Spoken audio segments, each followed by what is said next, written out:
salah satu cerita ini mungkin, sosoknya adalah perempuan, di mana perempuan ini menjadi,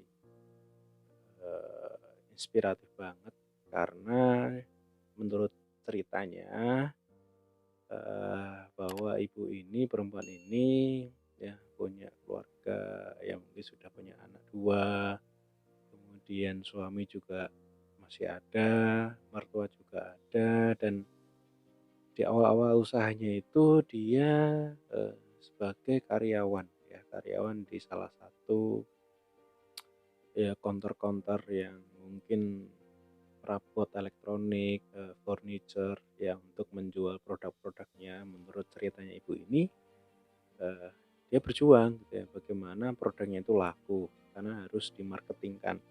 Otomatis di awal-awal cerita posisinya belum sebagai pelaku usaha, dia lebih ke karyawan karyawan karyawan swasta ya, karena mungkin melihat, eee, peluangnya besar, ibu ini atau perempuan ini punya ide bagaimana usaha dia bisa menjalankan usaha sendiri ya, walaupun dengan modal nekat pinjam tapi, bisa memutarkan uang ya ya.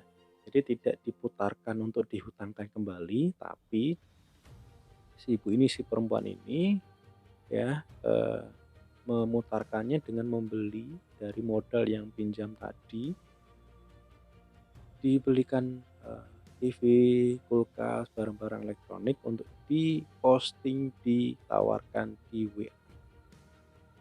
Menariknya, mungkin statusnya itu bisa membuat orang penasaran, ini produknya apa? Barangnya berapa? Harganya berapa? Kondisinya seperti apa? Karena posisinya ibu ini atau perempuan ini adalah menjual produk-produk yang mungkin posisi sisa dari hasil, eee, cuci gudang. Ya, jadi ada gudang-gudang yang di mana, alat-alat itu atau, barang-barang itu dibeli oleh ibu ini.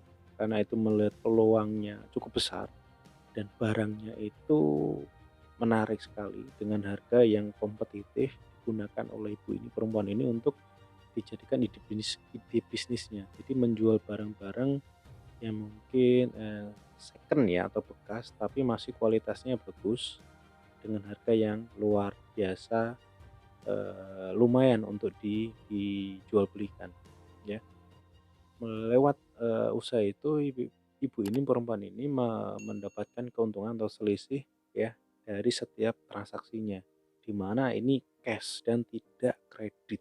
Jadi barang dia beli dari modal pinjam, diputarkan, kemudian ada yang minat, kemudian COD-an atau mungkin diambil di mana gitu ya. Jadi, eee, ibu ini, si perempuan ini, melakukan transaksi itu untuk, mendapatkan keuntungan keuntungan dari selisih harga. Setelah dia modal ya, beli barang, promosikan, ada yang minat dengan harga yang cocok ya, langsung dilakukan transaksi. Dan uniknya ibu ini, perempuan ini masih memiliki anak yang masih bayi, jadi, berjuangnya itu bener-bener ya luar biasa. Dia harus sewa mobil dulu, dia harus menyetir atau membawa barang yang sudah dipesan untuk COD-an, katanya sih sampai kadang di Jawa Timur, Jawa Tengah gitu. Perjuangannya itu benar-benar luar biasa.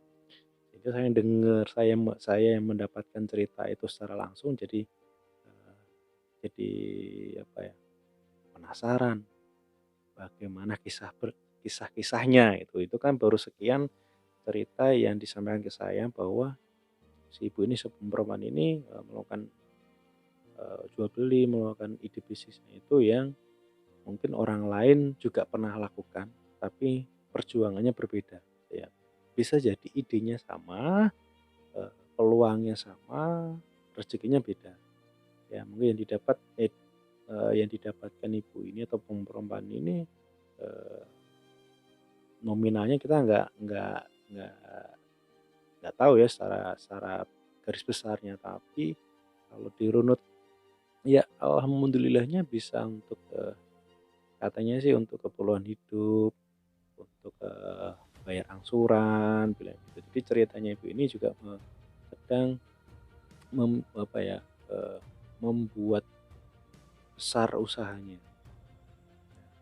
Jadi hanya hanya transaksi di rumah, bermodalkan HP, internet, ya kadang juga, punya reseller bilangnya gitu. Saya juga, "Loh ini gimana nih cara meresellerkannya?" Gitu kan. Karena produknya ini kan dia, eee, ngambil ya, ngambil di beberapa, agen-agen elektronik, kemudian, eee, furniture yang mungkin kalau boleh sebut merek itu kayak Columbus ya, kemudian ada, Prioritas, hal-hal itu yang barang-barang itu dijual belikan oleh ibu ini, ya.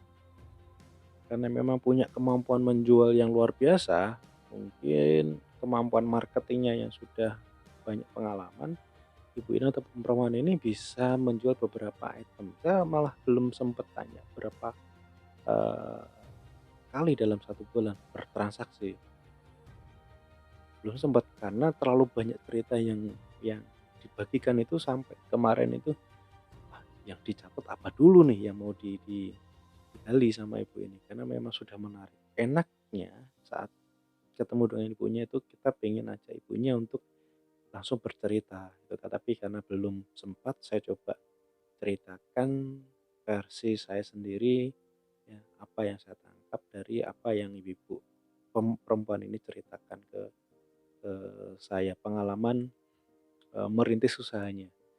Ini salah satu, pelaku usaha yang mungkin bisa dibilang ultra mikro, di mana pendapatannya masih di bawah, eee, 50 juta ya dalam 1 tahun. Kurang lebih mungkin, eee, kasarnya masih dibilang seperti itu ya. Asetnya juga, mungkin masih kecil ya, karena masih ultra mikro. Mungkin kalau udah mikro dia udah naik ya sampai 300 juta ke atas ya, berdasarkan Undang-Undang Nomor 20 Tahun 2008. Yang saya ketahui seperti itu ya. Jadi cerita ini, satu cara saya untuk mendokumentasikan apa yang sudah saya temukan di lapang dan bisa jadi pembelajaran dan motivasi kita saat kita menjalankan, usaha. Ini yang melihat video ini, kalau memang ada cerita yang menarik, ada yang, eee, mau dibagikan ceritanya teman-teman untuk orang lain gitu ya, karena mungkin bisa menginspirasi, siapa tahu bisa membangkitkan semangat untuk berwirausaha ya, walaupun kondisinya mungkin, sudah bekerja, ada yang mungkin kondisinya lagi kepepet-pepet gitu ya, seperti ibu ini atau perempuan itu ceritanya kepepet-pepet banget ya. Saya juga miris untuk mendengarkan, tapi ada bagian-bagian yang sudah saya, coba tidak sampaikan, yang mungkin lebih enaknya seperti itu ya. Ya tidak saya bumbu-bumbui, tapi itu memang real versi saya cerita dari ibu ini. Sekali lagi ya kalau ada cerita, ada, hal yang menarik berkaitan dengan, pelaku usaha atau perempuan atau, mungkin teman-teman yang, eee, di sekitarnya juga punya cerita menarik nih, tapi mau mau dibagikan, boleh dibagikan di sini, nanti saya coba ceritakan kembali atas izin yang membagikan cerita. Ya karena dengan berbagi cerita saya yakin, banyak orang akan tambah semangat ya, tambah, pengetahuan atau pengalaman, syukur-syukur ilmunya juga didapat, ya. Tidak muluk-muluk, yang penting, kita masih fokus untuk, semangat terus untuk membagikan cerita-cerita, inspiratif yang memang benar-benar sumbernya jelas ya, dan bisa dipertanggungjawabkan dan atas izin orang tersebut.